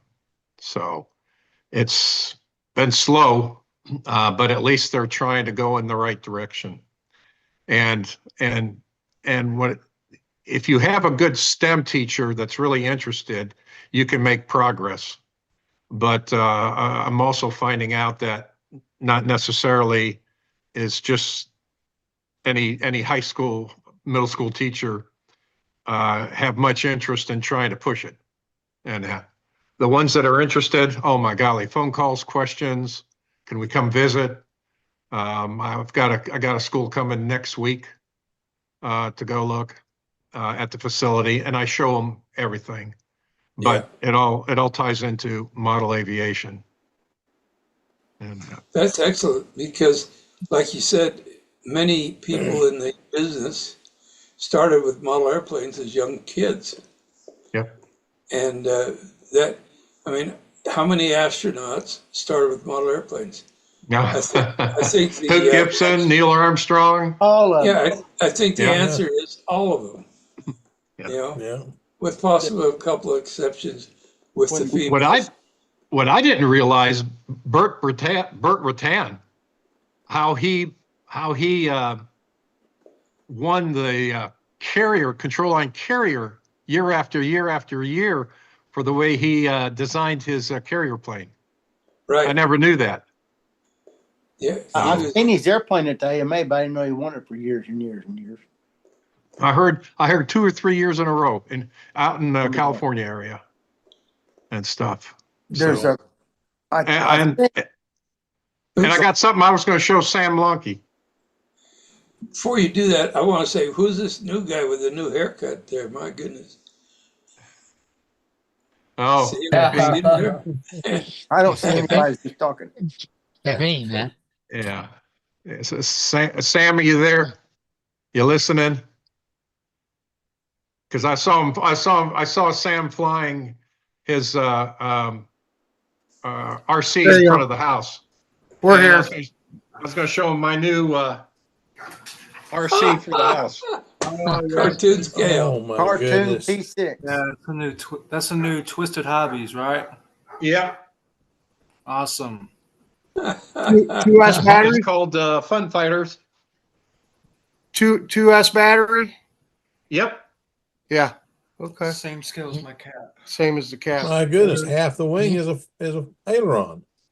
Yeah, Yep. but all that fat fuselage, that canopy area, the bottom of the fuse and the rudder, it'll knife edge just as good. You know, Oh, it'll fly as good on a knife edge as it will because that's all wing area. Even the fuse. it does knife edge loops. Yeah, sure. Oh my word. Oh my goodness. And that's Show that once to your- again just something to show them in that. It's Show that easily to your flown engineering indoors. students. Easily Oh, flown yeah. indoors. Yeah. Mm. On that stem stuff, I think if a guy would take a set of P18 plans, little rubber band plans, and give them the sticks, they could build that in an afternoon or two and then go to the gym and fly that rascal and learn about CG, weight and balance, torque, and a Yep. lot of stuff. And trim. Right quick. You could learn so much in a P18, a dumb little rubber band airplane will teach you they got to weigh X amount. Now, where do you move the wing? Where do you put the weight to make it fly the best? There's a lot of ways to skin that cat. Yeah. But you can learn things from that weight and CG angle, tilt the wing up, move the wing forward. That does different things. Angle Especially if back you, does different than moving forward. Yeah, decal age. Deckledge, yes. especially Deckledge, Joe, yeah. if you have somebody like you that can kind of lead the discussion as they go out, that I think that the Air Force Academy actually built P-24s as part of the program for a while. did they? I actually built rubber band powered airplanes. There's more to learn than you think right there. Yes, there is. Yeah. It depends on whether your ceiling is 24 feet or 44 feet. Yes, but they're even then to Yeah. make them fly. The Yeah. deckage is important. Weight, center of gravity, moving forward, backward, down thrust in the prop. There's things to play with there that the kids could learn pretty and be successful at them. They'll fly. Yeah. They'll fly as drawn, kind of thing. I think sometimes we try to make it too complicated for a 10-year-old. He needs to have success to keep his interest in there. One of the best ones I ever made was it Scared Rabbit or something like Rabbit? Sky Bunny's a great little airplane. That's a Sky Bunny. That is a fun little airplane. That's an to play outdoor with. airplane. Yes, it is. But it does do a nice job. Mhm. You can actually fly it in an indoor if you got a big enough space. You just have to learn how to trim it Yeah. for turns. And kids need to be, when we were young, Daddy was a veteran, so he got the VA, and we had a model airplane club, and he run a program that we're going to get together on every Thursday night from 6 to 9, and everybody's going to build a fly streak. Everybody's going to build a Goldberg show string. Everybody's going to build a Buster. Everybody built the same airplane. So when you started this, you had 10 of them in there. You would be better than me at something. You get ahead, so you have to stop and go help somebody else till everybody catches up. And you'll be surprised how quick you can learn how to build things. And a whole group of them can do it at the same time. That's a good idea. Everybody had to build the same airplane. That was a rule. Everybody built the same. That way, when the guy that figured it out first could go help the others get theirs going. That's a real good idea. Daddy did that back in the 60s and 70s. You know how I learned how to carve a prop? I still don't know how to carve a prop. Well, I don't know how to carve one really good, but I could carve one that worked. But it started out we had no toys right after World War II. And so, but there were plenty of sticks and things around. And we'd get a stick and we'd measure it and get where the centers and put a hole in that. And then we'd start carving that prop off of that thing and get both sides going. Now we didn't know about helical pitch. So the pitch was the same all the way out. It's something. But then we made a little deal for the garden. A little stick. We had a tin can lid that was nailed on and then bent over, so it was vertical. And we had this propeller on the front, and we had a nail going right through here, and you put up a stick, and there's a little wind vane. The little propeller would go around, and it would show you which way the wind was coming from. Sure. And that was good training for me. I learned what a pitch had, what a prop had to do, even though I wasn't real good at it. I found out I could go down to the store there and for 25 cents I could buy one. Yeah. Anybody fly this weekend? Not in an airplane. We had a contest. I flew a couple airplanes for fun. I judged. I didn't fly, but yeah, we had lots of flying. I flew and I judged. I flew Steven's airplane. Steven got the Spirit of 64, wasn't it? Is that right? Yeah, for the Blue Angel. Yeah, Blue Angel. Okay. I hadn't seen anything on social media yet about the contest, so that's why I was asking. It's on there. In Get a some disc. place. Pampa? Yeah, I think. Well, Blue Dauber's website for sure. I just scrolled and saw a few things. Well, we drove down to Arkansas, Alabama on Friday afternoon. There was a big RC event down there in Birmingham RC Club. Extreme Flight was there. It was the big giant scale 3D stuff. Wow. So we got down there Friday. Sam flew for a couple hours, and then there was night flying. So Friday morning or Thursday night, I was hanging lights on one of his airplanes, so he'd have something to fly at night. We spent the night in a hotel, and then got back out there at 7 o'clock in the morning, and Sam flew till 4 all day. He must have burned 35 flights in over 2 days. Oh my goodness! RC group, RC contest. It wasn't a contest. It was just a fun fly. Oh, fun fly. Cool. It was a fun fly, but Extreme Flight was there, and Extreme Flight is the company. They're like the Brodak of giant scale RC stuff. Extreme Flight makes all the big gassers and big electrics and all that stuff. So he took 2 of his big ones and 1 medium and 1 small down there and just was burning battery packs like crazy. You got all that in your truck? Yeah, the wings come off the airplanes. The wings come off, and then there's a carbon fiber center too. They got quick releases on them. So one of the 67s we can put in their hole. And then the other 67, we take the wings off. The 61, we take the wings off. The 248s, we glued the wings in on those, but we can cram them in there. Yeah, no problem. Wow. No problem. Amazed. When he gets into the next 2 that we're doing, the 30% and the 40%, I'll be looking for a trailer. Dad's going to be buying an enclosed trailer. Because they won't fit in the truck even when they're completely disassembled. No, it's too long. For one that big, do you have to have a pilot's license? No. You can put your cats in them if you want, though. They're big enough for cats and toddlers. They weigh under 55 pounds, Yeah.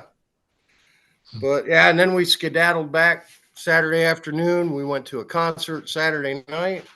And then we got up yesterday morning, drove up to Kentucky for my wife's family reunion, the Brooks homecoming. Had some good food and fellowship with the family. And now we're back to control line again. So you probably saw Sam was in here working on some F2D planes.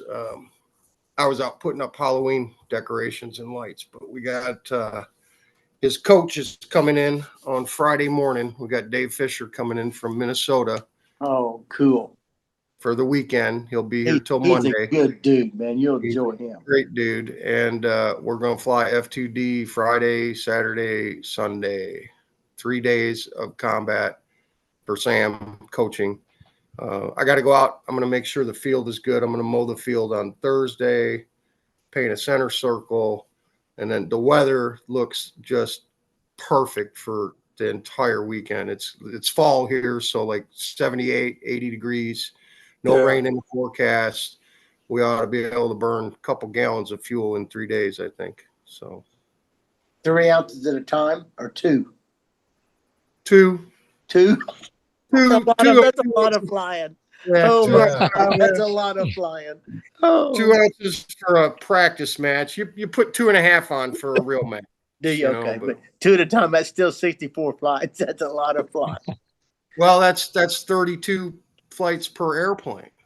That's right. So that's not. That's I mean, yeah, I get it. They'll get. Sam will come out there right after school on Friday, and me and Dave will already be there. We'll still have 3 hours of daylight. They won't have any problem flying 10 or 12 on Friday. That's And 24. I expect Yeah. they'll do 20. I expect they'll do 20 on Saturday and 20 You gonna on start them Sunday. both? Dave will probably start his. I'll start Sam, launch Sam, and then Dave will pass his off to me. Or we could bring a stooge if we need to, but we don't need to. Yeah. It's I just got to get. We got 10 motors, so I got to get 10 airplanes ready. You And know, then, at that rate, Mike, how long are those engines going to last? Oh, long time. Long time. If Well, you don't long eat dirt, long time. They're the best technology you can get. Those are, Yeah. You're flying Profies, right? No, Foras on the FAI stuff. For us, okay. I fly Profis in half A. Fours are just the best for that. Yeah. I mean, we've had these engines, what, 3 years? This is the third year? Since 2023. Yeah, okay. Third season, 23, 24, 25. And I just put new bearings in all of them right before the nets, but all the pistons are fine. I mean, yeah, the pistons are fine. They're snappy. And Excellent. I remember you putting the bearings in. yeah. I did pick up, I got one more from Dane Martin. Dane had a 15 for sale, and he had a half A. Is that a Fora? Yeah, Fora, half A Fora. I bought both these engines from Dane for $200. So that's a deal. I mean, Yeah. This was Stubblefield's old motor. I don't know how the compression is on it. Dane said it ran okay, but I'm probably just going to go ahead and put new bearings in that right off the bat. But this Fora Dane bought new and only just test flew it a couple of times, so that should be a sweet little deal too. I got to show you something, Mike. You're the only person on here that I think would appreciate this. Be right back. Got to go, guys. Good seeing you all. Thank you so Yeah. much. Okay. Keep up care, your work with the children. Appreciate it. Thank you. Take care, Ed. Yeah, I was going to get like 20 airplanes ready because I figured, Dave's just flying in for the weekend. I didn't want him to bring equipment. So I was going to get 20 planes ready. And he messaged me this morning. He said, "Hey, man, I'm bringing a bag of planes. I got some stuff that's all ready to go." And he don't mind traveling and flying with them. So Motors for days.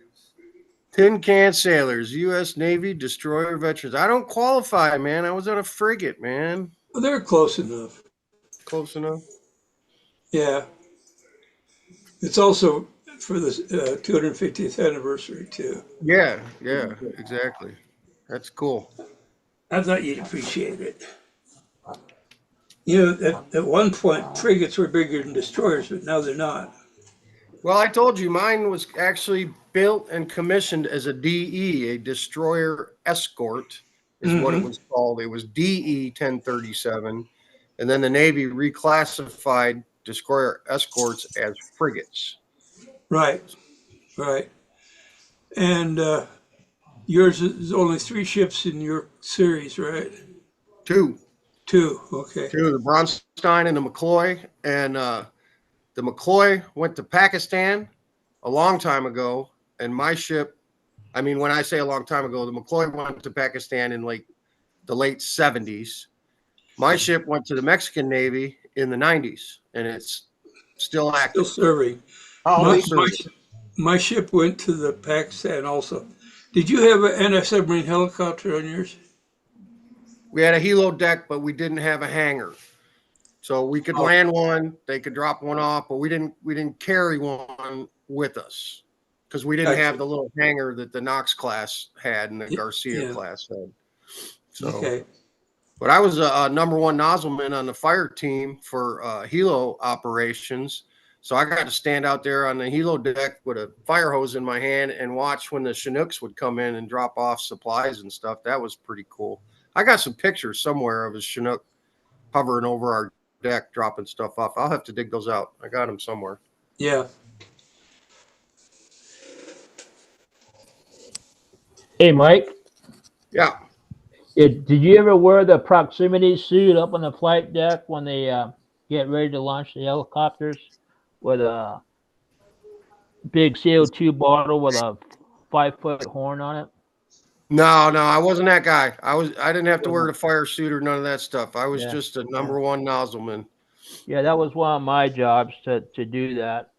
And in case Yeah, the guys case- they had big carts with PKP on them, I think, big giant cylinders. They yeah. could 2 wheels, and they had to wear the silver fire suit and all that stuff. proximity suit, yeah. Yeah, nobody wanted that job, man, because it was hot in those things, man. Well, we didn't have the PKP. We just had a big CO2 bottle with a 5-foot horn on it. And Okay. when they go start up the helicopter, we were supposed to stick that horn right on the end of the turbine, so in case it flamed up on the start, we could put it off, put it out, and then go in and help the pilots get out. What was your job in the Navy? What was I was an HT. You were an HT? Okay. So, Yeah. yeah. But I was an OS, but everyone on the ship is a firefighter. So, Correct. Yeah. everybody has firefighting training. Everybody has to know how to use all the equipment. You got to get certified. And then they have different crews for different things. And I was on the helo crew. So that was a pretty cool job. You know why they took those helos off the destroyers?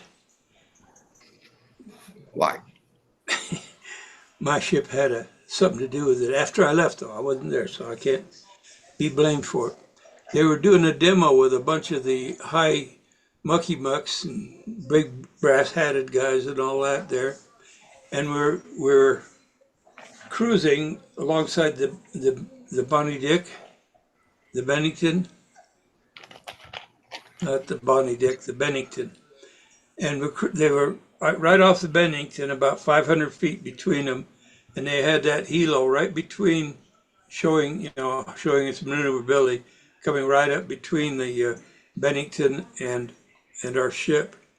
And about then, some jet went over at about 800 miles an hour, and they lost control of that thing, and it crashed right into the side of the carrier. Oh, man. That's not And good. did a pretty good job of it, and they decided that radio-controlled helos were not a good thing. So they took them off. They took them off the tin can. I'll be darned. Joe, you build any more free flight stuff? Not lately. I just got that. Well, I've been building. I got 3 Easy Bees, but nothing in the last month. I still got the Wi-Fi around the living room. I'm definitely going to get that Ritz done this winter, and then I'm going to build a Javelin. I think it is to take to the Nats. Whatever I got, I forgot what it was. Javelin. I'll build it this. Yeah, I think it's a Javelin. I'm not sure. I'll build that the hangar when it cools off a little bit. Tim's wanting to go out the hangar and build this winter when it's cooler. We've been mowing grass, dude, getting ready for contest stuff. How the heck do you keep it warm in there as big as that place is? I got a 250,000 BTU gas heater. That'll do it. That'll do it. All right. Well, I guess that's it for us, man. We're pooped. We had a really humdinger of a weekend. You had a great weekend, dude. Yeah. I forgot Dave was coming. I got my dates mixed up. I had him on the calendar like in 3 weeks coming. And he texted me this morning about bringing airplanes, and I was like, send me your flight information again. I was like, oh man, he's coming Friday. So I got 3 days to get everything ready, plus a bunch of honeydew stuff to do, and Good luck. all that good Yeah. stuff. We'll get her done. It'll You'll be have good. a great time. He's a good Yeah. dude. Oh yeah, He's an awesome guy. We got to know him this past summer, and he seemed a little scary the past couple of years. We were a little scared of him. Yeah, we were a little intimidated by Dave when we first met him, but over the last 4 years that Sam's been flying F2D, and then especially this year between Kansas City and the Nats and team trials and all that, we really took a shine to him, and Even though He's wonderful. a lot of He was him he was him to in France. us, and he's one of the best, man. And he's on the team this year, and I Well, just said, hey man, if I bought you a plane ticket, would you come to Nashville and coach Sam for a couple of days? And he's like, love to. Tell me when you want to do it, just like that. So Well, he I was bought him in a plane France. ticket, He was a pilot in France for the team race in yeah, 18. a bunch of guys are in Spain right now. Oh yeah, Is Yeah, that Bobby Mears, Bob and Arlene and Andy, Alan DeVue, Bill Maywall, they're all in Spain for F2D thing. Where are they at? Are they no, Fisher's not at this time, right? No, Fisher's not. Where are they at in Spain though? Are they in Barcelona? I think so. I haven't been. Yeah. Anyway, I saw something on that somewhere. yeah, I'm probably missing a few guys too, but Yeah. they haven't really been posting pictures of their flying. So maybe the flying hasn't started I yet. think Chuck is there. Chuck Rudner, yeah, he's probably there. They're just posting all their tourist pictures and their fancy meals. These big, nice, fancy meals and bottles of wine. And That's all good stuff, man. haven't Good seen any stuff. flying stuff yet there, so it might be this week or this weekend. They probably went early because they all took their wives, and they're doing it as a vacation as well. So Oh, all right, anywho, good for them. That's what they should do. we'll probably Yeah. check in Friday when Dave is here. We'll see you then. All right. Take care. Be careful. Okay. Yeah. Guys. Be safe. Yeah. Well, here we are. Yeah. Yeah. It's all good. That is. Got that right. So, Joe, what Yes. you building now? Oh, I'm not building nothing last month. I've been flying airplanes and mowing grass. I got a Falcon that's painted, and I've been buffing on it, and I got to glue. I put the engine and tank in it, and it fit good. So I said, okay, it's time to put I just got to glue the ailerons and flaps on it, and I'm tired of buffing on it. I think I'm just going to put it together and fly it. But it's it's not contest season yet. I mean, we got what, El Dorado and Baton Rouge left. That's all we got. Which Yeah. Falcon is it? JD? JD, and I got a new big blue that's in primer that I've been sanding and fixing and sanding and fixing and sanding and fixing. I got champagne that fella. tasting Falstaff beer skills, man. Falstaff beer. I like that. The old Champagne fat taste guy and with the Falstaff mug. skills. That's pretty good. I tell you what, to this day, and I'm 70, I still cannot look at a can of PBR without wanting to throw up. Oh, Is that Pabst Blue Ribbon? I don't know. I don't. Yes, sir. I never was a beer fan. I I don't. never was either, but when I turned 18, I had two guys in my neighborhood took me out and got me drunk. I drank a whole case of Pabst Blue Ribbon. Now they were the 12-ounce cans, not the big ones. That probably But saved you a lot of then money they over gave me your a life. bottle of rum and told me to turn it up. And I turned that thing up. Boy, beer before liquor, never sicker is really true. That may have saved you a lot of money over your lifetime. yeah. I guarantee you. Because Well, I made a deal with the Lord the next morning. You let me get over this hangover, I will never do this again. Not And I doing never this. have. No more. That was the worst hangover I ever had. Oh, it was the only hangover I ever had. But my mother came upstairs about 2 a.m. And how she knew this, I don't know. But she said, son, if you lay your foot off side of the bed and just touch your toes on the floor, the room will quit spinning. And I mean, that room I was holding the bed. I was holding on to headrails of the bed because the darn thing kept spinning so hard I thought it was going to throw me off. And she was right. I kept put my left foot over and touched the floor and the room quit spinning. But Lord have mercy. Next day my hair hurt. Back in those days I had long hair. And I went outside and the wind was blowing. It was June. Good Lord, my head hurt. Oh me. Oh, I I was made a deal with the Lord. You get me over this hangover, I will never do this again. And I never have. I was You one of don't those make that. kids. You don't make bets with the Lord and not pay attention. He will get you. I was one of those kids that had never had a beer. I was like 19 years old. I was going to the electronic technician school on what was it, some island in the off San Francisco. They had a Navy school there. Anyway, and I, for some reason, because I was the new guy there, I'm sure they put me on watch, so I had to stay with our barracks while everybody went and left for the weekend. And with my lack of military uh, decisions, I thought, well, I'm here, and the EM club is a block away. That's close enough. And I had $3.50 in my pocket. And I went over there and sat down, and beer was 70 cents a big gallon thing, jug of it. And when I left, when I finished, I was really smoked, and I didn't have any money left. I pretty much spent it all. And I got back to the room, and like you said, the room was just a spinning. And I got sick, and I walked into the showers there, and I turned it on, and I was cleaning myself up because I threw up all over myself. And in comes the sergeant of the guard. Who's supposed to be on watch here? And I said, me. And I'm standing there in my skivvies, my t-shirt, soaking wet. Got my blanket and all that stuff in there with me, washing it off. And he looked at me. He knew dang good well what I'd done. He didn't want to put me on report, so he kind of let me off. But from that point on, I never really liked to drink beer. I was kind of like you. But I found a use for beer that works and works good for me. But you have to open it up and let it go stale. And you do that, and you open it up and let it go stale, and then you use it for the moisture in your pancake mix. And you mix it up with the stale beer. And you make the pancake, and it tastes like a sourdough pancake. It's really good. Yeah, you can stick a chicken down on a can like that and put it in the barbecue.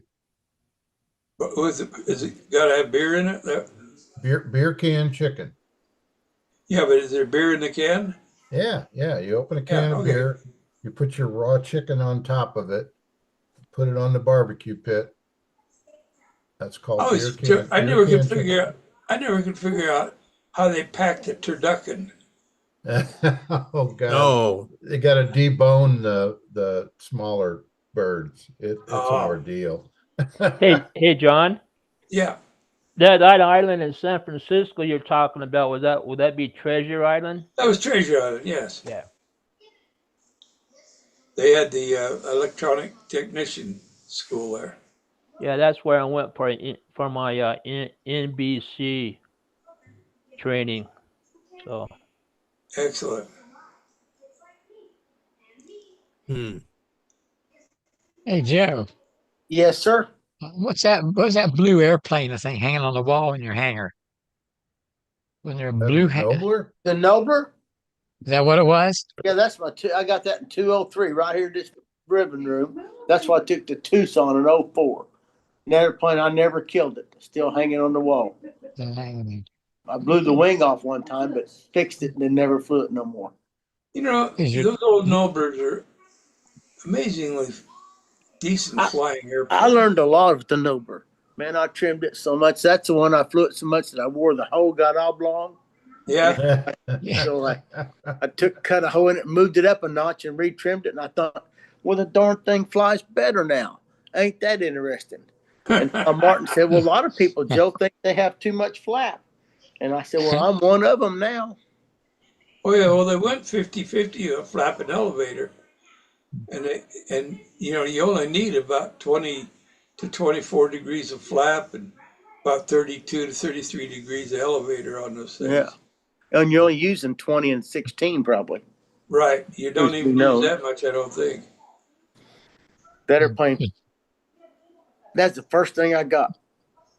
And I put That was my first real stunt plane. A friend of mine got it for Christmas, got the kit, and it was too advanced for him to build. He never built anything quite like that. And I'd built a lot of those Comet airplanes, where you had to cut all the parts out. And so I was able to build it. And that thing, for me, I was so lucky with that because I didn't have to trim anything. It came out flying perfectly for me. I was flying with the big easy just handle, 60-foot lines, and once what was his name? Well, he was the guy that designed the. Dang, it's terrible. I know. It's bad. CRS is real, John. Yeah, it is. Anyway, he designed a really good stunt plane. He actually went to Kiev with the stunt team with his airplane, and his airplane got stolen on the way over there. Williams? Yeah, Dick Williams. And he was a judge at a contest we had. He watched me, and this was my first contest. And he took me aside afterwards. He says, I had a McCoy 35 in that Nobler. And he says, you got a good engine. He says, it runs good. You're just running it too hard.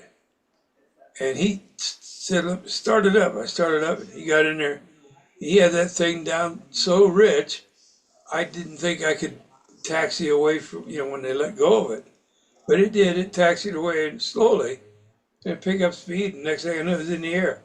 I didn't think it could fly that slow. But I was really amazed. He says, loop it. I said, I don't have enough power. He said, loop it. And I come around there and looped that thing, and all of a sudden it kicked in, just out of 4-stroke into 2-stroke, it went around, went back into 4-stroke. I says, wow, where has this been? That was a real eye-opening lesson to me. Mm-hmm. I never hardly ever touched that needle valve after that, Yeah, we went one summer. I don't think we touched the needle valve from the end of April until mid-August. And the only reason I touched it then, it was just getting where it was running too fat. You had to run it in a little bit, go a little bit faster in that heat. But man, I got guys that every single flight they'll fly this flight and it's absolutely perfect. Nothing's changed. I'm watching the barometric pressure and the temperature and the humidity, and nothing has changed. And he goes out there and he's got to run it in and run it out, run it in and run it out. What do you think? Yeah. I think he should have left alone. But anyway, every time he's got to twiddle it. I don't understand that. I said, was it good last flight? Yeah. Well, leave it alone. Might not be good this flight, but it might be. Phil, I think that was the key to the longevity of McCoy engines. You found the good spot and you kind of left it alone. Yeah. You didn't touch it much after that. What killed McCoy's was either not enough oil or too much heat, running them too hard. I always ran enough oil because I ran Testers 39. You must be, I said you must be. You're a little bit older than me, John, because I don't remember 39. I remember hearing about it, but I remember Fox Fuel, Missile Mist, and I forgot the other one, but there was 3 fuels basically when I was coming up. K and B, that's it. K and B, yeah. Yeah. Yeah, there's 3 fuels, and that's pretty much what there was. Well, But we didn't worry about mixing our Testers own had some, fuel. didn't he? the We Tester never had it around 39 was here. perfect for the Tester's engines, which is the McCoys. Well, we had guys here that made their own fuel, but they got white gas, lantern gas, and put oil in it. And I said, why in the world would you do that? And it's cheaper. They Well, we run got glow to check engine. it. Huh? Yeah, it was a glow engine. And we got to check it, and he said, it's the way my daddy always did. So I went and asked his dad. I said, did you really use lamp fuel and castor oil to make fuel for your glow engines? He said, no, we did that for sparkers. Well, Andy's doing it for his Thunderbird. Andy's going to burn his Thunderbird down one day too. And I don't mean just burning the engine up. So he convinced him not to do that again. He had a fire out in the backyard breaking in an engine one day, and his dad happened to be there with a fire extinguisher. I don't think he used any more white gas after that. That stuff is you think glow fuel is combustible. Wow, that white gas is something else. It catches fire and you can't see it, Phil. That's right, you can't. Did you know that Indianapolis has not had near the problems with losing drivers since they started putting 10% gasoline You can in see their it fuel burning. because they're, huh? You can see Yeah, it you can see burning. it burning. When I was racing go-karts and they wanted us to switch to alcohol because it was Forget an it. alternative fuel. I said, I'll do it if you'll run 10% gasoline like Indy does. Well, we don't need to do that yet. Well, you do if I'm gonna run it because you can't see an alcohol fire. And if I'm on fire and you're standing there with a fire extinguisher, you better by gosh be putting it on me. Because if you don't, if I survive, I'm gonna beat you to death. And they got doing Alcohol's some a little study. more. They got doing a little studying on that and got in touch with USAC, which we used to have a USAC office not far from here. And found out, yes, they are putting 10% gasoline in it so you can see the fire and it makes smoke, which alcohol does not, and unless it's god awful rich. And we started running 10% gasoline in our alcohol. We did run alcohol cars for 1 year. I did, and then I quit racing. My knees got too big. I got too tall to fit in the cars. So it was a lot of fun for many Occupational years. hazard. Well, it was an awful lot of fun, but what really happened, I tell everybody I got too tall. I saw my buddy get killed, and I was 2 cars behind him. And I still see that at night sometimes, and there's nothing you can do. I mean, he went over, things started flipping, and it just went over the wall, but it hit right on the guardrail and just crushed his head. And he went over the guardrail, still flipping down into the parking lot. And I got through with that one. I said, that's it. Of course, I didn't have to tell Mr. Winfrey that because it was his son that just got killed. So we were done after that. But I don't know. I'm telling you, it was a lot of fun for about 4 years. But after that, we went those alcohol cars. I said, that's the beginning of the end. And they're just too darn fast. 16-year-old kid doing 120 miles an hour in a go-kart. That's fast. Way faster than you ought to be going. Yeah. Yeah. You have a blowout in that thing and slide for 180 feet. And I don't mean straight. I mean, you're sideways and every other which way trying to get control of that thing and you're just sliding. No control at all of the car. If you slide down in the dirt, it just flips over and throws you out. Thank goodness never had that happen, but I did blow a tire and go end over and spinning around, but it never went end over end or anything. But there are no roll bars. There are no nothing in a go-kart. Yeah. So it's no. It was a lot of fun, but I was really almost glad when it was over because I really was getting to the point where I'm glad he's paying all the bills because even when we win, we don't even pay our tire bill. But anyway, let's get back to airplanes. Well, are you as tall Joe? as Mike Lemke? Mike Lemke? I'm 6'4". I think How tall Mike's is he? I think Mike's about 6'4". He might be a little taller than Okay. me. I don't know. I've never really got up beside Mike except to hand him a trophy. I had won a Yeah. trophy 2 years in You know, Huntersville and 2 years in a row. And I held on to it for 2 more years because we didn't have the contest because of COVID. And when we had the contest again, I said, I'm not going to contest for it. I've had this on the mantelpiece 4 years. Mama says she's tired of dusting the darn thing. So Huh. it's time for somebody else to have it for a while. So Mike won it. I think he's had it about 4 years now. He just keeps winning it again. you know, But I used to be 6'3". yeah, Really? Yeah. Wow. But right now I'm about 6'2". I I had an wouldn't doubt that accident. I've lost an inch or two. I lost Well, an I inch had an anyway. accident where I crushed one vertebrae. Oh, that'll do it. And so I lost some right there. Fortunately, I don't have too much of a problem with it and because of its location. But then, of course, age, you always Who lose went some it? with age. So Well, anyway, age will get you. I got a buddy who survived an ejection, and that shortened him up a little bit. yeah, I'm just a shortened version of myself. Well, you ain't all that short, John. I remember seeing you at Tucson, and you're about my height. You're close to me anyway. I'm an inch shorter than you if you're 6'4". 2 inches shorter than you. I don't know. We'll see. One of these days we'll get together and find out. But Yeah. anyway, I gotta go. You guys All be right. careful. Okay. Take I care. see you. All right. I see you Friday. I hope everybody have a great weekend. Somebody go flying. I'm hoping to, but we'll see. Oh, if you Keep talk it this.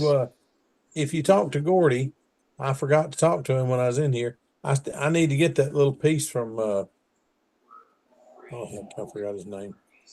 See, I'm doing the same thing, John. I can't remember names tonight. Yeah, I CRS. got to get up Can't here and try to remember stuff. get one of those pieces to fix my From plane. Williams? Yeah, that's what happened. The little piece on the horns that we've been getting. We got a little bitty brass piece that goes in here, and that thing just barely catches Oh, the that little edges. tiny thing there, little hole Yeah, and it thing. just pulled through, and I didn't have any elevator at all. And I'm over trying to give it up, and the airplane's just doing real fast laps on the ground. I'm afraid I'm gonna chew everybody's lines up. So I got off to one side and ran it up in the grass, and thankfully it killed it. That thing's a tricycle, and I didn't think about that. It could have just kept going, Yeah. but it finally killed it. Went over and didn't do any damage at all that I can find. You know what I've done with that type? What's that? The slider, the sliding part. Uh-huh.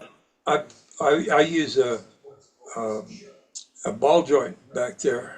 Okay. Yeah, I do too. And where the goes through the round part of the ball joint, I Uh-huh. bring it right in there. I've got a washer right there. Yeah. And then it goes through the slot. And I got another washer on the other side. And then I got a nut there. And if I really need it, I'll have a nut on both sides so I can cramp them down.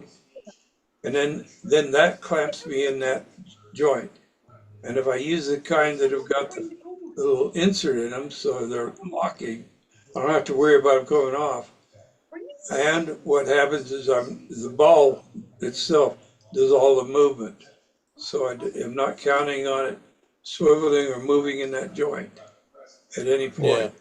It's locked. That's basically what I've got, but I didn't count on it springing the thing open and just falling through. Because this thing has about a 64th. I'm not kidding you, 64th that it's grabbing on each side. That's it. Well, the first ones I used had a 16th. These got about a 64th. You can rig up a deal where you got two. It's like a little C clamp, and you can get it on there, and you can screw it up and close that down. Okay, and then just leave it there. If you want to make sure it doesn't move, if you're happy with where you're at, solder it. Well, I don't know. I haven't got a flight. I hadn't got a. Well, that's after you get studied it yet. That's after you get a couple flights on it. And you know where you got it where you want it. Then solder it in place. And you don't have to worry about it. I may have to do that. Right now, I'm taking a piece of.